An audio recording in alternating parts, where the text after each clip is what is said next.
Good morning, everybody. Welcome to Living Astrology with Janet Hickox. Grab your cup of coffee or your tea, sit back, and let's chat about what is happening for the weekend. Can't believe it's the weekend already. How's everybody doing out there this morning? Did everybody get through the full moon?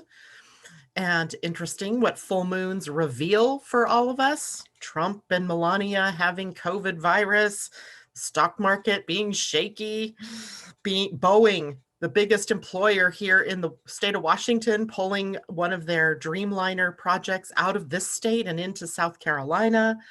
Yowza, yowza. And a high technology revelation that I discovered yesterday. Amazon getting ready to roll out paying with your palm. Paying with your palm. Can you imagine just going up to a machine and with your palm paying for your groceries, paying for whatever it is that you have without a chip being put in there? It is a technology where they will read the contours of your palm, just like your fingerprint or your retina, and be able to pay. Not sure if that's a good or a bad thing. I would never presume to imagine whether that was good or bad. They say that that information will be encrypted, and if ever you wanted it to be out of their database, that you could have it taken out of their database. But such is the things of revelation, right? We get a glimpse into what it is that might be going on. Something comes to light in the moment, right? And it breaks, comes into our awareness, and we have then to set about to work with the ramifications of whatever it was that was revealed. And so interesting things that the full moon brought to the outer world. If you just look around the outer world, what did it bring to you? Well, personally, I had an aha yesterday. Yesterday was actually a very, very odd day. It started out with the show and just I didn't even get to the point later of actually even processing the show, which is weird. I always get to do that. And somehow I just couldn't manage my way around that. But I now know why that is, because in the intervening hours after the show, I was suddenly just pulled completely into completing my level 4 training with Karen Curry for human design. And I had to stop and pull myself back from that for a minute, because I wondered, am I doing this because of a fear of inadequacy? Because that's where the human design sun is moving to today, has moved already to today. Yesterday, we were in the very end of judgment. And then I had to ask myself, is there some kind of fear running this? But I couldn't ever come up with a point that I was afraid, because for God's sakes, I'm out here doing this work anyway. Right. And I don't need or necessarily want to have anybody questioning my ability to do what I do. So I went, I think I want to complete this. I did all the other levels. I actually did level 4. I actually got level 4 sent to me as a gift for buying something else through one of her programs, but it didn't come with the certification. The certification is like the little lock in the key, or the key in the lock that opens up possibilities. So I'm now embarking on a journey of self-study. It'll be fun because, just to see how much I've retained from all my training, because this was back in 2013 and 2014. I even pulled out all my old notebooks with all the notes that I took at that time, taking those classes. And the last class I took, the level 3 and 4, was in July of 2014. So here we go. I'm going to do it again. Only this time I'm actually going to get the certification. There is a pitfall in certifications with the Gate 48, which is what is dawning on us today. And the pitfall is that we will continually look for more and more information and certifications and programs and initials after our names in order to feel like we are adequate to be able to do the work that we're doing. In my case, I really had to look at that and go, okay, is there an inadequacy thing here? But no, there was just excitement.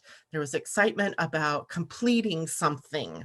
And that's a bit different. So if some of you are finding yourself in this position now of an opportunity opening up to complete something, maybe it is a program, a certification or something, then, asking yourself the question, is this coming from a place of fear?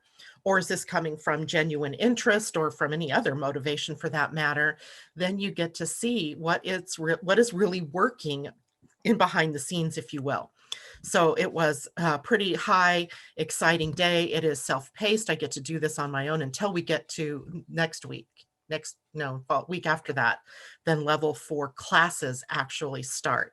So I'm kind of excited to do that. It just feels like it's coming to some form of completion for me. And of course, that all ends up valuing more the work that I do, and then I get to bring my knowledge out to everyone else. So it's a win-win as far as I'm concerned. How Libra is that, right? Win-win. Well, today we have a lot to talk about, and unfortunately, I overslept this morning, so I don't have as many notes as I usually would. However, we have to finish the moon's transit through Aries, and that brings us to today, which is kind of a cranky one, where we have the moon in Aries squaring Jupiter, Pluto, Saturn, and conjuncting Mars. We've been here before, right? We're here once a month at least when the moon moves through Aries. And then we've also been here with all of the Mars square Saturn energies. And we've been here with the full moon with the Mars square Saturn energies. So we're kind of used to the things that get triggered within us about more destruction and reconstruction. It was interesting to note how the stock market reacted this morning to the knowledge that Trump has symptoms of COVID or tested positive for COVID, and how it knocked down the stock market some huge number, and then it's since revived a bit. But noting how volatile those things still are, right? That we thought that maybe the stock market had evened out, that maybe things were turning the corner, that maybe the jobs report was going to be higher than what it was. And we see then with these kinds of transits, with these planets still in Capricorn, that the destruction part isn't done, right? We're not down to the bottom of the barrel yet. And we're fast approaching that, though. So note that the news cycles are likely going to be very fast, with a lot happening, a lot coming to light over this next 2-week period of time. And as we close in on later in the year, December, things will start to maybe turn the corner. Let's call it turning the corner. I don't want to say that we're going to be done, but we will have turned the corner, right? That will be when the Aquarius energy dawns upon us, right? That we're really moving into some very strong and powerful Aquarian energies. Now, Aquarius comes with its own problems, but we're not going to have the same level of what's been happening in this destruction phase. We'll begin the reconstruction phase. And of course, that takes time as well. And there will be plenty of wrangling, I'm sure, over what that looks like and how that's going to play out.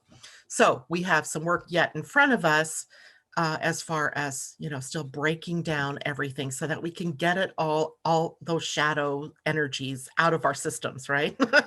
Let's get them all done and out so that we can move on in some real healthy ways.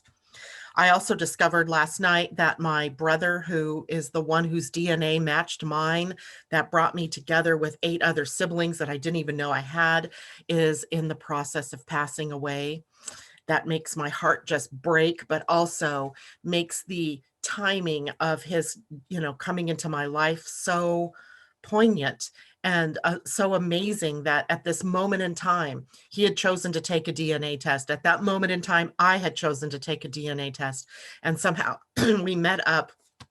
I don't mean to get choked up about it, but it is a little bit bittersweet for me to see that, he's going to be passing out of my life before I ever really got to know him all that well. So we have things coming into our lives and then passing out of our lives, such as the nature of the universe. What's happening in your lives, right? I want to know. So let Asa know. I'm going to check in real quick, say good morning to everybody. Hello, Pauline. It's good to see you this morning. Someone said Hillary arrested. I doubt that. Tati, good morning to you. Pauline says not confirmed. And there we have we have all kinds of little things that we can start thinking about in terms of conspiracies with all of this, right? Facts are facts, right? When we have the facts and we see them facts, then we know they're facts, right? We're still in that energy. We've just come through a long-term transit with the gate 17 opinions. They're not facts yet. When we have facts, then we go with the facts. Hi, Mimi. It's good to see you. I'm here. She says sleep was a bit elusive, but overall fine. I had no trouble going to sleep, but I kept tossing and turning. I remember waking up several different times from very odd dreams, like just odd things that even the one main symbol that is remaining in my mind from the dream is that of a bear, and the bear in the dream coming into my room, and my brother-in-law shooting at the bear, not doing a very good job of, of protecting us from the bear. But at the same time, I'm like, why is there a bear in my dream? And I know the bear is a symbol of introversion, of going sort of into the cave, of doing some more inner work. And maybe that's part of it. The other thing is this weekend, we also have Pluto changing direction. So maybe it was a precursor energy of, going into the cave energy during Pluto's direct motion. I'm not sure, but we'll see. Yeah, an October surprise in the White House. Isn't it funny? Because October always seems to bring the other shoe, right? And drops it right in our faces and changes up the energy available on the planet. And so there's just interesting things out there, revelations, and more revelations. So keep your eyes and your ears open, but try to stay as objective as possible and not get drawn into the drama of it, just the interest in, wow, okay, now what does that mean? And standing back and watching. Joshua, good morning to you. Jennifer Peachy, hello. And Augustina, good morning. J-Lo and Amy Energy and Andy Girl says it's 11:11. I love it. And Joshua says time to study. Indeed, time to study. And I will be doing that as well, even though, well, I have to be careful because I know my intellect and I can run with the ball very quickly. And I might miss some of the details. So I'm going to take my time going through these things to see maybe the under things that I might have missed in the first round. So it's not often in our lives that we get to go back and pick up the study of something that we'd already studied or thought we'd mastered. So I get to go back and pick up the subtleties perhaps of the system, as well as going a little bit further into the quantum, because now Karen Curry Parker is doing all of these things from the quantum human design perspective, including a sort of revisioning of all of the gates and the words that are attached to them, which I find fascinating and interesting because, for example, the gate that the sun is in my chart, the gate 12, was always called the gate of openness.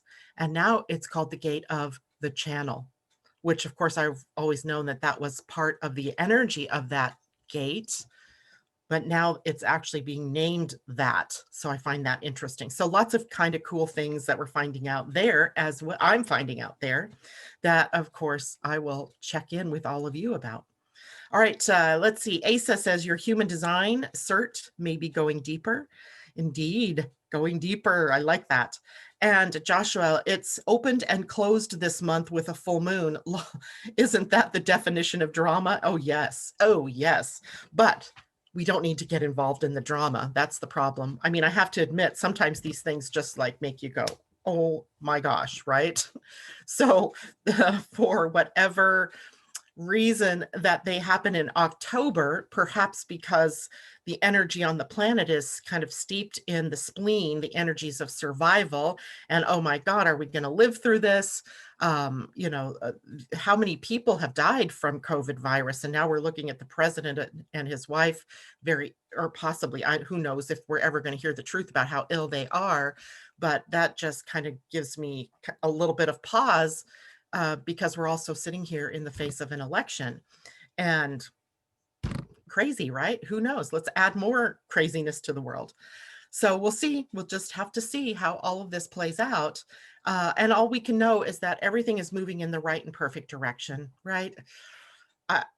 Even in my darkest hours, Monday and Tuesday this week, where I was like, oh my God, this world is so messed up, and just feeling like, is it ever going to end? And is it ever going to be, turned toward the positive, loving kindness sort of influence on the planet?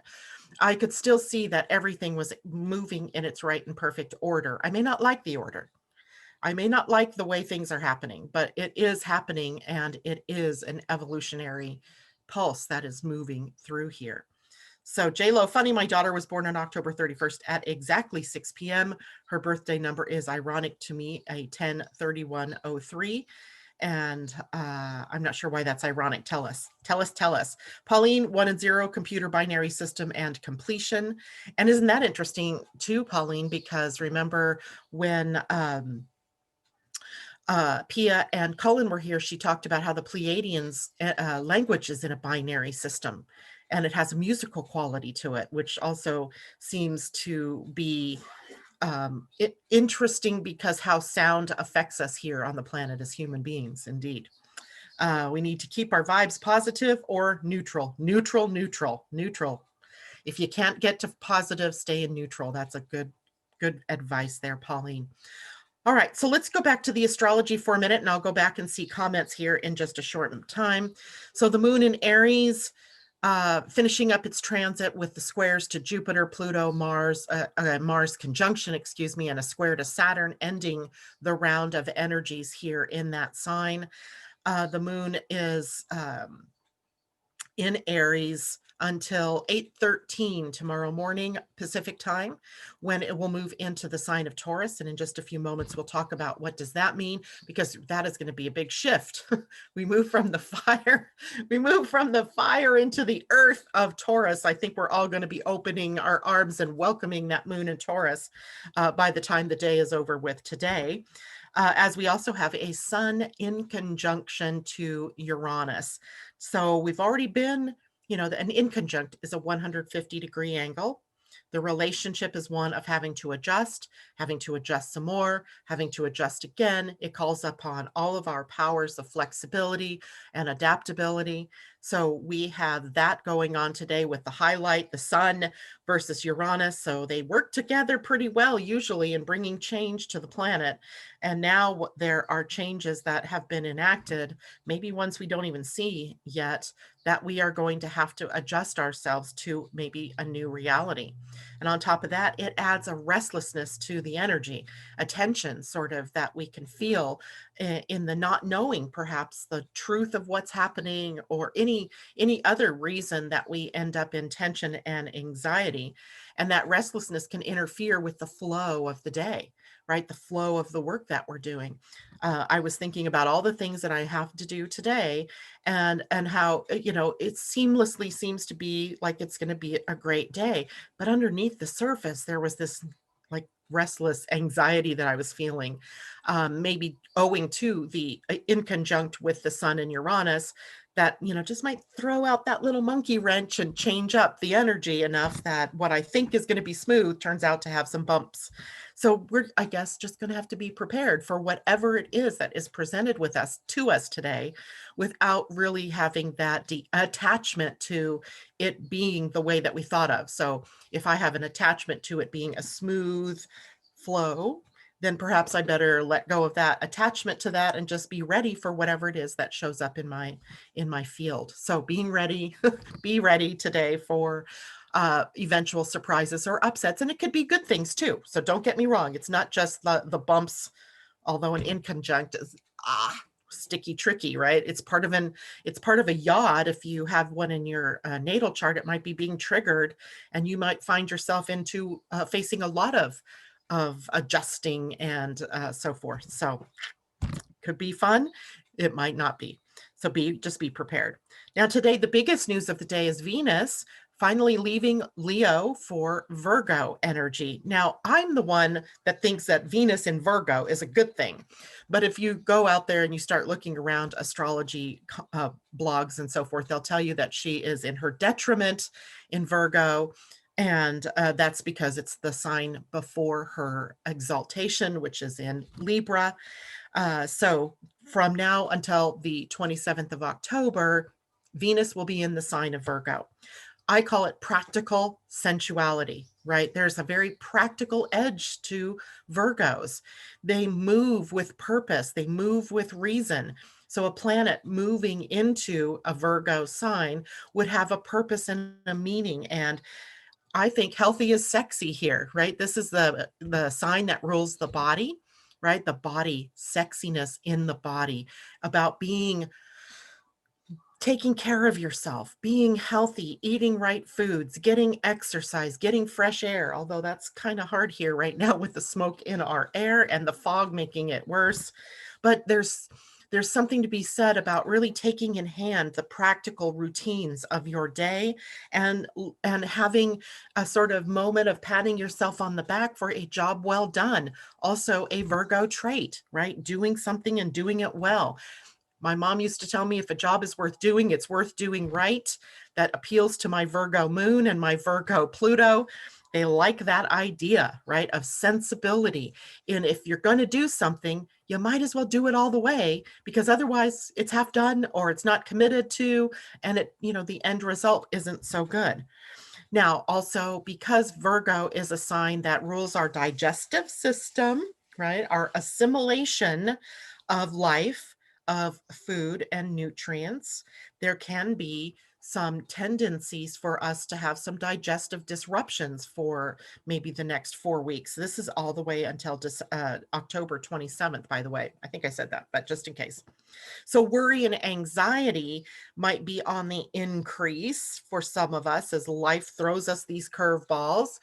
But remember that if you're worrying, you're actually energizing what you don't want to you, right? Does that make sense? Right? We energize things by focusing on them. And if you're focusing on all the fear or all the I don't want this to happen, then you're actually energizing that to come toward you. So watch what you're focusing on, right? Focusing on the positive, focusing on what you can affect. And, so like Pauline says, be neutral or be positive. Try to stay out of that negative field. You'll know if you're in that field likely because your guts are going to tell you. They're going to be grumbling at you. They may be hurting. They may not be digesting food correctly. And you know what that kind of can mean. And so taking care, right? Maybe this is a good time to add a probiotic to your diet. And trust me when I say I am not a doctor, so check with your doctor or your healthcare professional. But that's something that appeared out of nowhere to me yesterday, and I went, maybe that's a good thing, right? And it doesn't have to even be a pill. It could be like eating sauerkraut because it's a great probiotic. Drinking some, a little bit of apple cider vinegar on a daily basis, or putting it on your salad or something. Those are great probiotics, and they help support your digestion. This is an intellectual place for Venus as well. She's thinking, she's calculating, she's analyzing, she's critically thinking, she's comparing and contrasting and all those wonderful things that we think of as Virgo abilities. And that makes this highly intellectual. It is ruled, Venus in Virgo is ruled by the planet Mercury, Mercury in Scorpio, wanting to go deep.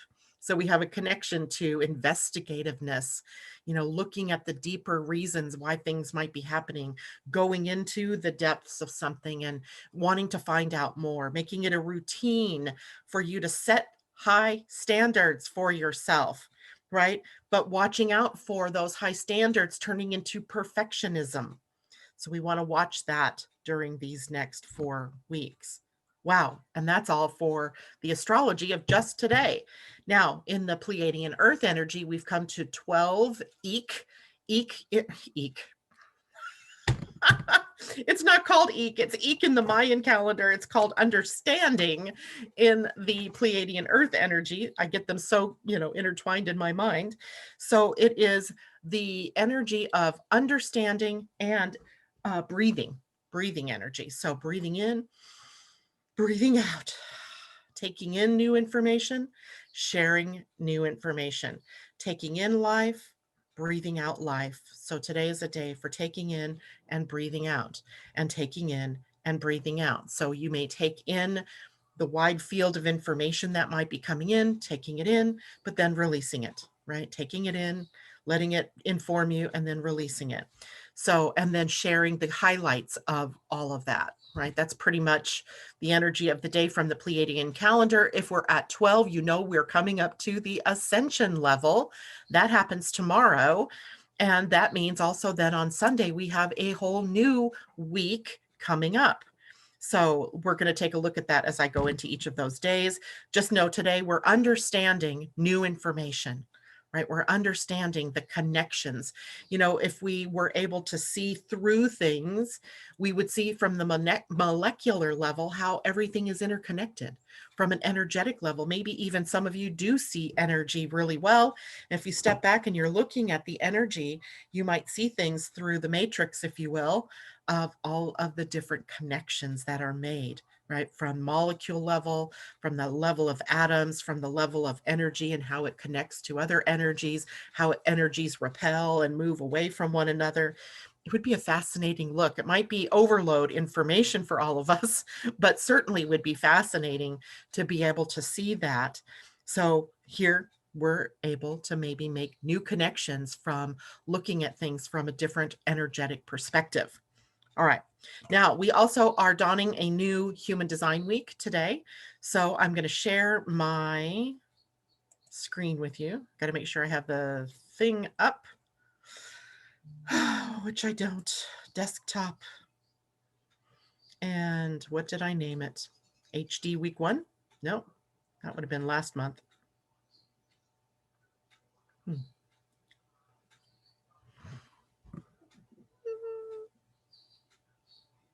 Maybe I called it Week 1 October. Ah, I did.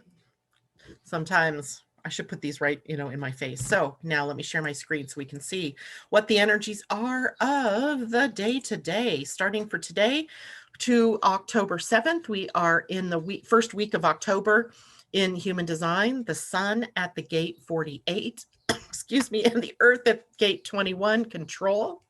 Don't choke on that, Janet. So week 1's theme is the fear of inadequacy and how it can be overcome when we claim our authority. And I kind of feel like that's what I did yesterday, right? I actually claimed my authority can't see it? Yeah. Oh, okay. But you guys should be able to see the screen now because I'm sharing the graphic. And so the Human Design Sun is at the gate 48 of depth. So you have everything you need to be masterful in your life. Remember the gate 48 sitting on the spleen, and I'm going to show that to you here in a minute, is a gate that leads right up to the throat center and meets up at gate 16. People who have that full channel. So if you're looking at your own human design chart, and of course, I always suggest you have both your astrology and your human design with you in the morning. For those of you who have the connection from 48 to 16, you're here with mastery of something. Is it mastery of music? Is it mastery of art? Is it mastery of speaking, building a business, building a family? Who knows? But there's mastery in your channel of 4816. Now, the gate 48 itself is a gate where we have everything we need within us. And that means we can tap in. It doesn't mean that we don't get more education, such as what I'm doing at this, point in my career. Imagine being 59 and deciding you need to learn more. I mean, I don't know. Maybe I'm just a lifelong learner, but this is the time, right, where we can consider if it serves us in some way to know more, or is that just another symptom of our not being confident in our own skills, that somehow we still feel like we don't have everything we need. So the shadow here is definitely inadequacy. It's the fear that I don't know enough. Like, I'm not going to stop doing human design readings while I'm learning more. Not at all, because I really have gone through all of this already anyway. This is just building blocks to that. Kind of like continuing ed credits. That's kind of how I'm looking at this, right? What might I have missed in the first round of my education? So I'm taking that up and as a continuing education credits, right? Resourcefulness is the gift, right? Being full, knowing that inside of you are all the resources you need to learn, to teach, to share, to use your brilliance, your genius in the way that you were meant to use those gifts here on the planet. The Siddhi is wisdom, the highest expression. Now, the Earth at gate 21, now there's an interesting one, right? The gate of control sits on the ego or heart center, the little tiny triangle right next to the identity center. It is an interesting gate because it's really about, that whole center is about managing and allocating resources, knowing when to spend money and when not to. like when to put people in what positions and when not to, who's best suited for what positions and who's not. So it's really about that sort of ability to control the flow of resources to their maximum benefit, creating a more sustainable, resourceful relationship. But unfortunately, control on this planet has kind of run away, and it's now masking the fear. Like we're looking outside of ourselves often for um we're looking outside of ourselves for authority, right? We're going to an outer resource when what we really need to go to is our inner resources.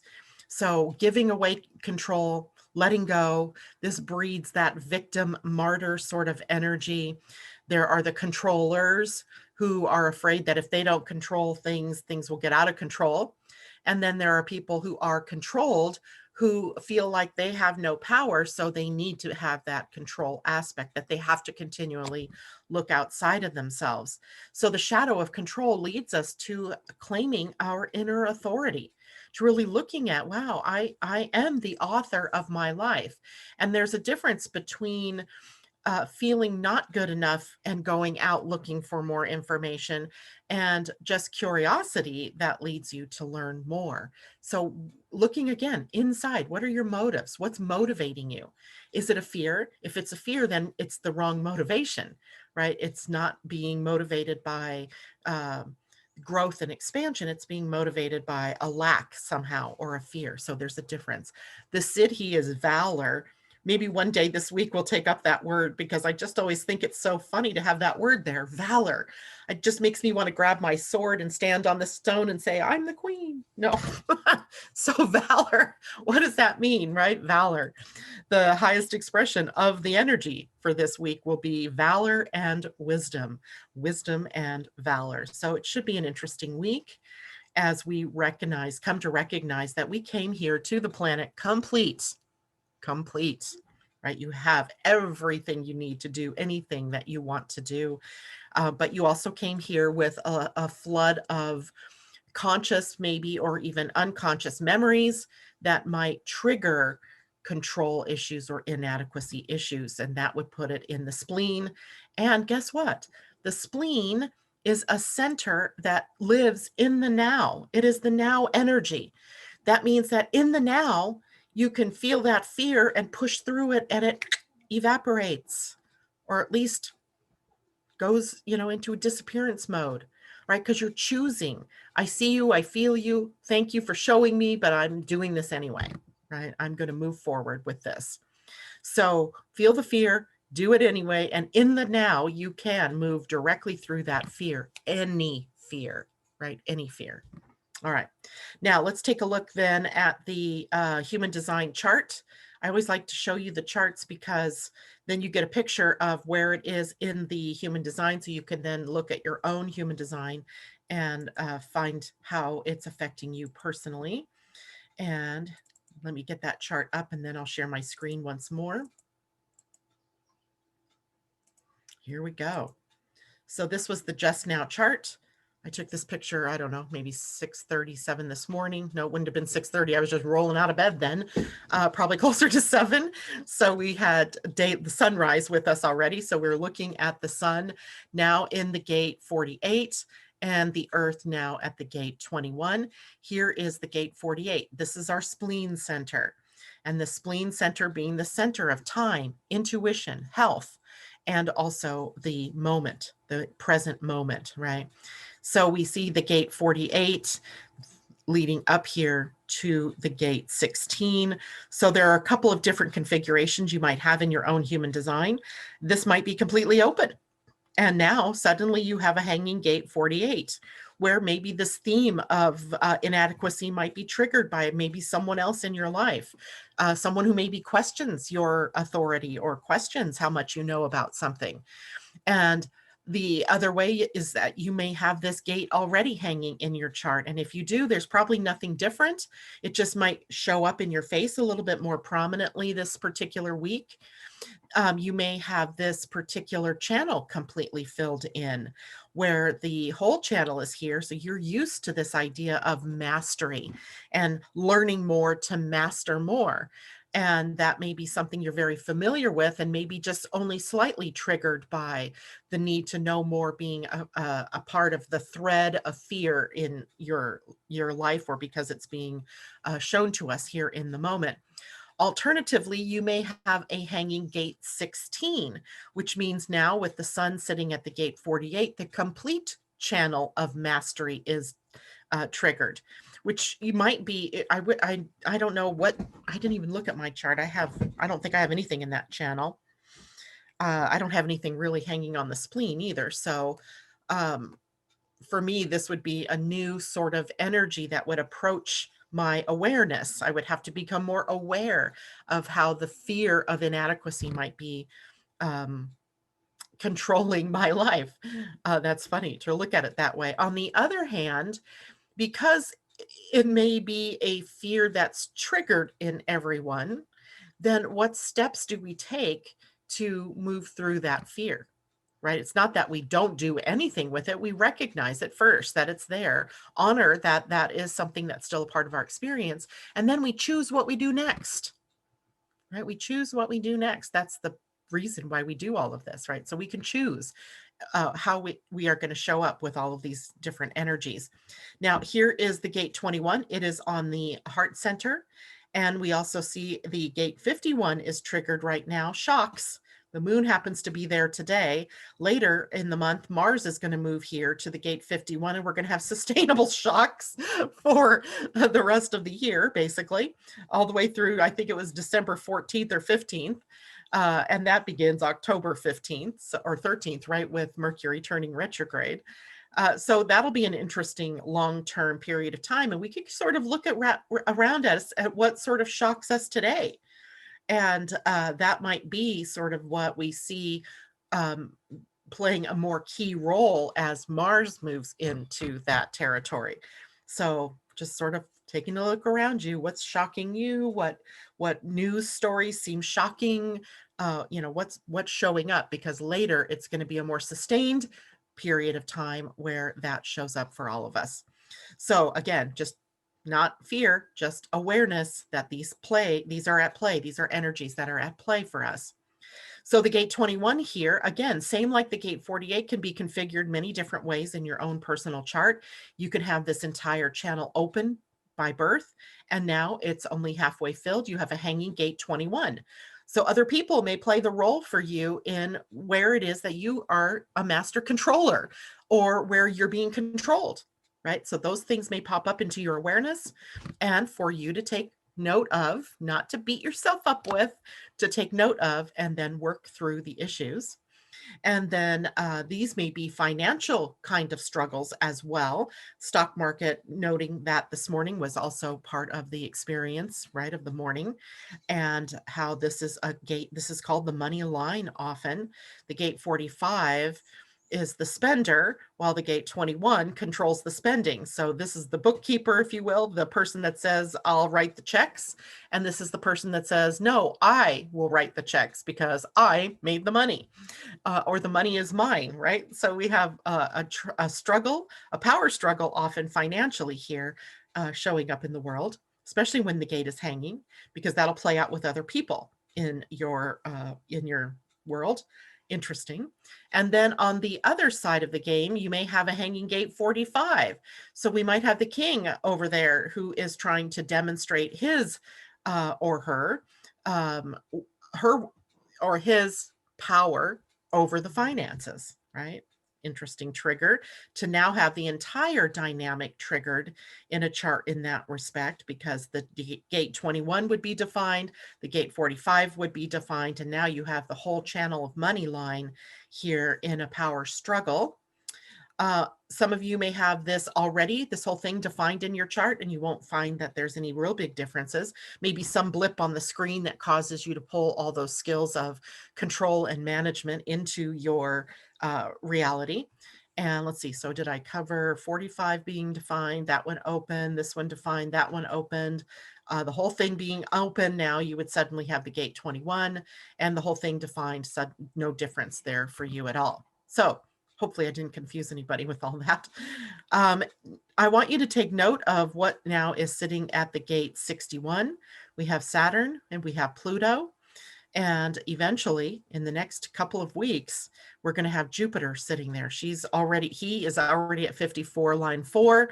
So only 2 more lines to go. And Jupiter then will join Saturn and Pluto up here in the head center at the gate, which is the shadow of psychosis.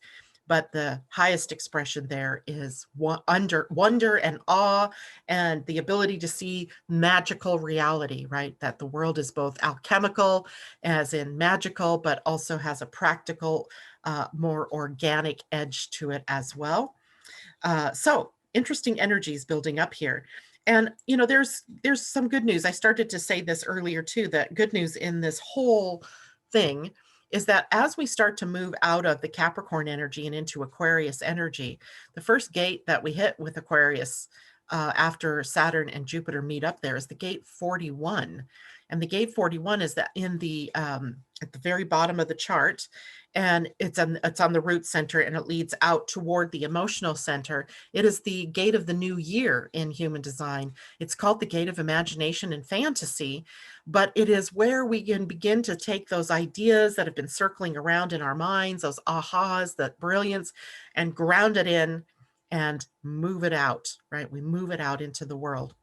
So good news is that we have opportunities coming to enact some new things, right? A new world dawning. All right. So now moving into Saturday, the moon will be moving into Taurus early in the morning for the West Coast, 8:13 a.m. It'll be 11:13 a.m. for those of you on the East Coast, changing up the energy. The moon will then trine Venus newly into Virgo right from the get-go.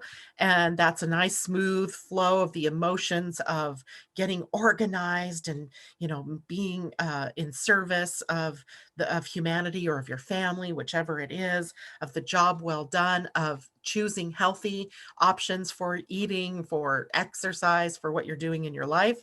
And then we'll also be in an opposition to Mercury newly into Scorpio. So we'll have some really kind of cool energies there as well, being able to speak from the depths of our hearts. Interesting, because that will be enacted at the point in time my husband is marrying his nephew tomorrow, and hopefully in sunshine on the water's edge in Bellingham here. It's going to be a beautiful wedding, and that will be a perfect time to speak from the depths of one's heart, speaking from love, and it'll be great. I just think the timing was awesome. And by the way, they did not ask for my astrological consult before they chose the date and the time, but they chose well. The Taurus moon rules our money and our resources. So financial constraints, perhaps more stock market talk, more, I don't know, just money stuff, right? Money and resources. Physical senses, right? All of our physical senses come through Taurus. Maybe lighting some candles or an aroma diffuser, eating good foods, and just being able to have the senses light up and to be sensual, to be in appreciation and gratitude for everything that is going on, your life, your health, your family, having love in your life. Building is another energy that comes through Taurus, building a solid foundation, right? That will persevere, that has the ability to be sustainable. It's an earth sign, right? Taurus is earth. And there's thoroughness in Taurus. If a job is worth doing, it's worth doing right. Kind of the building of something solid that has the ability to stand the test of time. Patience, not necessarily a great Taurus trait. They do need to call up patience. They have the ability. They're steadfast, loyal, trustworthy energies, but sometimes a bit inflexible as they can dig in those, hooves. They can be stubborn.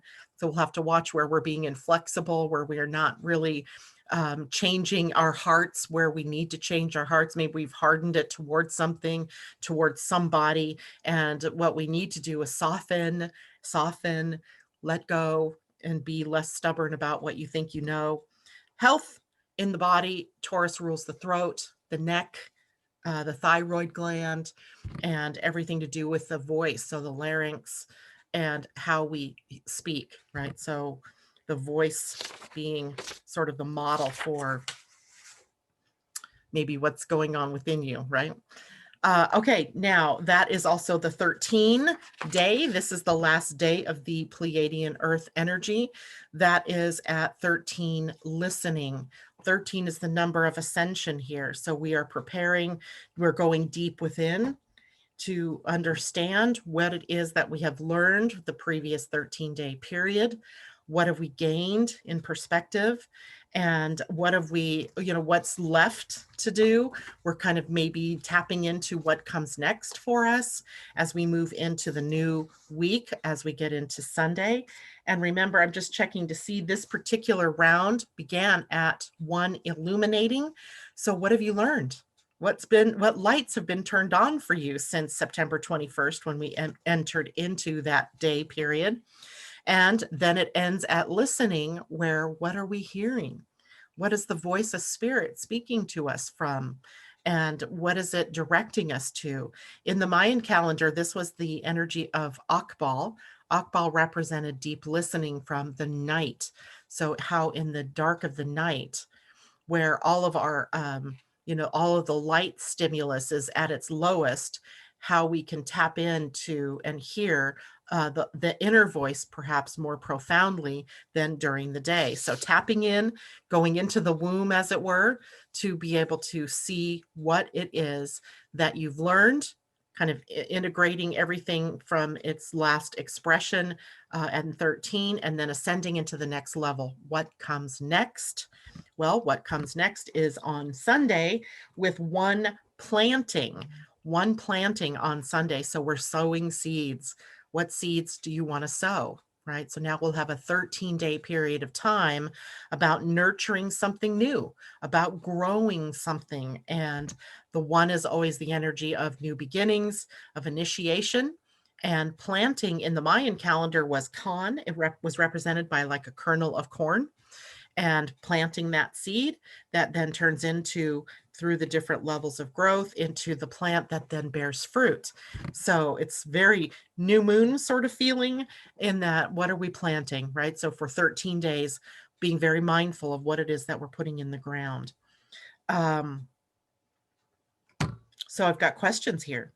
Pauline is asking, are conjunctions only positive aspects, or actually, a lot of times people will tell you, I'm not sure what you mean by that. So maybe, Pauline, we can have a deeper conversation about that. So conjunction means the blending of energies, right? So when we have a conjunction, let's say, of Mars and Venus, they're conjunctions of the masculine and the feminine principles. They're conjunct. Now, that doesn't mean that it works out smoothly. Often conjunctions, there's a little work that has to be done to be able to blend the energies in a positive way. So a conjunction can sometimes be positive, but it can also need some work in order to get to that positive expression. So if you take planets that are completely opposite, like Neptune and Mars, perhaps, think of how, the nebulousness of Neptune and the concrete, let's move it energy, the warrior energy of Mars, might have trouble working together in a conjunction versus Venus and Jupiter in a conjunction.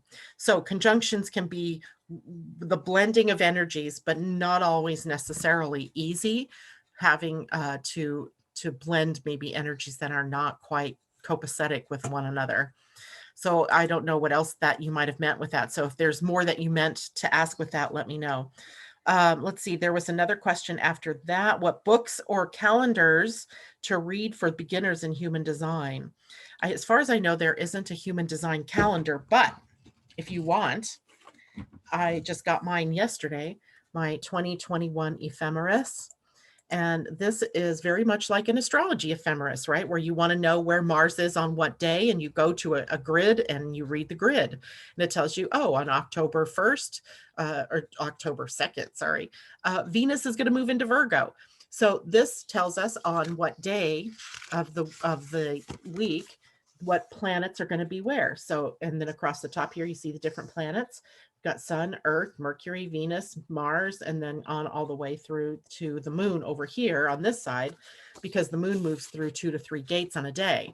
So you need a whole page for the moon's transit. So a book like this can tell you on any given day of the year what planet is where. So if I wanted to go now and look on January 1st, we'd see the sun will be in the gate 38, that the earth will be at the gate 39, ooh, provocation, and Mercury will be at 54, blah, blah, blah, right? We'll see Jupiter and Saturn in new gates as well. And Uranus hasn't moved, Neptune hasn't moved, Pluto hasn't moved. The nodes will have changed. Well, I knew that because they're going to change next month. So this is a book, an ephemeris. I got this from Zen Human Design, and it's like 13 bucks. It's not very expensive, and you can use this to find out on any given day what planet is sitting at what gates. Now, I don't know how useful that is for those of you, on a regular basis, but if you're interested, go to Zen Human Design and you can purchase your ephemeris for 2021. And that's what I use, right? Right, and I highlight it to tell me what's happening, right? That's telling us that Mars is going to be at gate 51, and it's there until the end of the year, almost all the way, until December 15th. So that is one book that can help you as far as a calendar of human design. Now, the books, my favorite books for human design learning are Karen Curry Parker's book, which was the very first book I ever read about human design, and it's called Understanding Human Design. And how many books are going to fall with it? You can go there. Oh, and I knocked my calendar off. Hey, there we go. I'm back. So Understanding Human Design, the New Science of Astrology, that is written by Karen Curry. And it probably has a new cover by now because I got this in, 2013, probably. And then another book that I like. So let me just say something. There's a couple of reasons why I chose Karen Parker now to learn from. One is that some systems in human design, Jovian is one of them, are very mechanical in the way that they undertook this, very logical. And that might appeal to somebody who has a lot of logic in their human design. If so, then this book is going to be the one that appeals to you, right? This is the Human Design, The Science of Differentiation by Linda Bunnell, and has some information in it by Ra. And so it is very mind-centric, very mechanical. The reason I like this one is because it's much more from the sensing circuit in your chart, or much more from the knowing circuit. So while she's definitely giving you the same information that's in here, this one's more logical and speaks from more of the mechanics, and this one speaks more from how does it affect me in my life, right? So this would be more like the textbook, and this would be more like the story book, the story of human design and the mechanics of human design. Neither one better than the other. It's just about what appeals to you. So those would be the two books right now that I would say are good ones. I have read other books. They were more specific to, say, like the centers or to the profiles, that kind of thing. So it depends on your own level of interest. Really, if you go to human design, just do a Google search for human design, you'll probably find several books written. And if you want to know what my thoughts might be on a book, you can just send me off an email and say, have you read this one? What do you think about this one? So chances are I've probably read it, or at least known about it. All right. Were there other questions, Asa? Christine is asking, what do segmented red and black lines mean in human design? Okay, that's a good question. Let me pull up a chart so we can see that.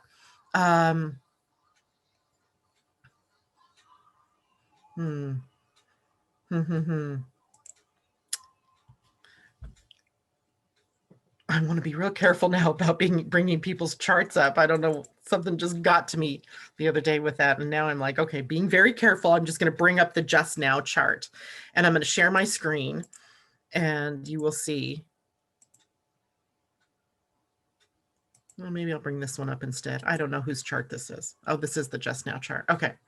So what her question has to do with is these different lines that you see. Now in a just now chart, they're only going to be black because it's only about the conscious line where the planets are in the now. Just like the conscious line in your birth chart was based on the date and time and place of your birth, where were they all aligned? But in your natal charts, you also have the other column over here, which would be red, and it's the design date, which is based about 88 astrological degrees before you were born, 90 days approximately. And so that adds the red lines to the chart here as well. So where you see black lines like this, that would be coming from the personality side, from the birth date side, from the soul's purpose side. If you see one and it's red, it would be coming from the design side. Now, periodically, especially with the outer planets, they'll be sitting at the same gate for both the personality and the design, and it generates a stripe being in the color of the channel or the gate. So if you see red and black together, that means you have more than one planet sitting there. You have planets on the black column and you have planets from the red column. And it can be hanging because that can happen at a hanging gate, which is one like this that's not completely connected. And it can happen in an entire channel. And in an entire channel, it can happen, but with planets at different places. So like the channel 12 here, 1222, right now, this is Neptune sitting here. And in your own chart, let's say this is a birth chart. So you could have the conscious line or the personality Neptune sitting here at 22. And then over here, you might have the sun and Pluto, right? And if you had the sun and Pluto, this half of it is going to be striped. And so you have different configurations, and really they're just telling you which side of the column, the soul purpose side, which is black, the life purpose side, which is red, and how that sets up in your chart based on your birth date. And also your design date, which is about 90 days before your birth date. So I hope that answers your question, Christine. And let's take a look over here. Other questions popping up. J-Lo, I have 16 defined and now have splenic throat and solar plexus would be defined. How will that affect me being a manifesting generator? Well, it doesn't necessarily affect you as a manifesting generator because nothing's going to change the way that you're here to be, right? The manifesting generator, you're waiting to respond to what shows up in your outer world, and then you're informing people before you take action. You're doing the hybrid thing, right? That's your strategy. So that part doesn't change. What does change, though, is that if you had an open spleen and it's suddenly defined, you may find yourself more concerned with time. You may find yourself with a fear, perhaps, that you didn't think you had before. And you may be demonstrating that in your own life because it's suddenly defined, i.e., you're broadcasting it in your human design because it's usually open. So it might feel a little alien to you. And you have to remember that in some cases, it's going to feel really good to have your solar plexus defined and be really clear about your emotions. But that can be taken away from you tomorrow when the planet moves and you no longer have access to it. So it's about being wise as to what your own personal energy is, your own human design. So you know when you're kind of borrowing the energy from a transit or from another person in your life. Otherwise, you become conditioned by other people's energies or by the planetary energies. And then you start to lose, kind of a truth about who you are. So, and this happens on a daily basis with all of us, right? All of us on a daily basis experience the movement of the moon, and it may be configuring your chart differently all throughout the day. Have you ever noticed at some days you're on a high and other days you're on a low? Well, that may not just be because you're emotionally defined. It could be because the moon triggered something by its movement through your chart. I hope that makes sense to people. And first of all, it always goes back to knowing yourself, knowing yourself. If you don't know yourself, then you don't know when you're being blindsided by somebody else's energy. you can sort of just get caught up in the drama without really knowing what's going on for you personally. Okay, any other questions there, Asa, that I might have missed? Yep, okay, I got that one. Thank you. And Christine, I answered yours. Good, I got to the questions. All right, well, I'm going to do a couple of cards just for the weekend's energy and what we might expect going on into the future here. I think we need a dog. And I think we need a wisdom of the oracle. Let's do that. Almost knocked my coffee over. That would not have been good. Okay, and this is just for the weekend, right? So our energy for today, tomorrow, and Sunday. And we get Dalmatian. We got Dalmatian last week, I think, too. How funny. Dalmatian, forgiveness. Right? Dalmatian is the forgiveness. I got to move back to Zoom so I can actually see where the card is. Dalmatian, forgiveness. Look at that face. Oh. All right, let's read about Dalmatian. Forgiveness, that's a really good one considering the moon will be in Taurus, right? Forgiveness and gratitude and appreciation, all a great part of that. Dalmatian begins with a D. And this is a time of mental stimulation. Being physically active will help you relieve stress and move forward. Because you are so intelligent and have such a good memory, you remember everything, especially times when you were wronged. Being very sensitive, you have a tendency to take things personally. This may bring up abandonment issues you have not yet chosen to deal with. You may even feel abandoned by God. Forgiving the person or the act doesn't mean you condone it or even need to have a relationship with them. You have an opportunity to forgive and be free. Forgiveness is always for you. Dalmatian's advice, it is now time to choose love over fear. Great message, Dalmatian. Love that. Thank you, Leslie, for creating that deck. So wonderful. And a wisdom of the oracle card. I think we might just need a little bit of wisdom to go with us on this journey this weekend. So let's do one more, shall we? And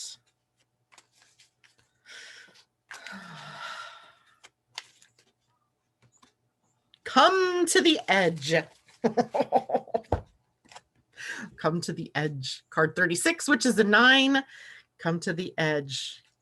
Take a risk. Dare, right? Let's read it, though, even though I know what that card means. That card came up for me in a class I was doing once upon a time based on my progressed moon. So it was pretty fun.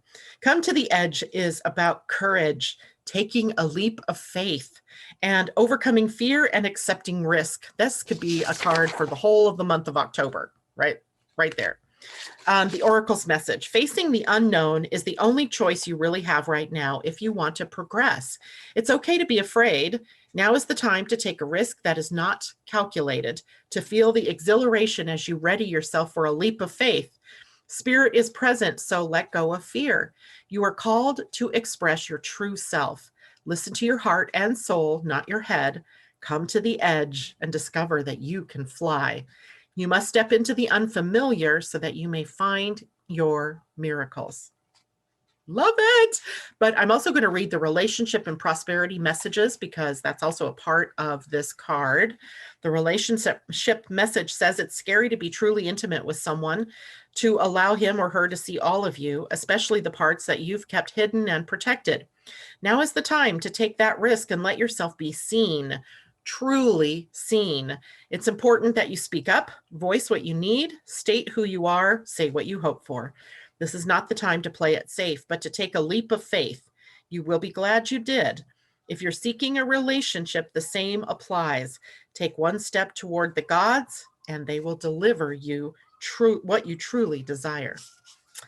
And the prosperity message says, if ever there was a time for you to take a leap of faith into the unknown, it is now. This is the perfect moment to take a big risk. The unknown is the only choice now, and if you come to the edge, you will discover treasure beyond your wildest dreams. Allow your courage to lead you in spite of your fears. You don't need to know the exact form of what you're going for. The essence is much more powerful, and Spirit has a way of delivering an even better version of prosperity than you could imagine. Take that step. The results will be amazing.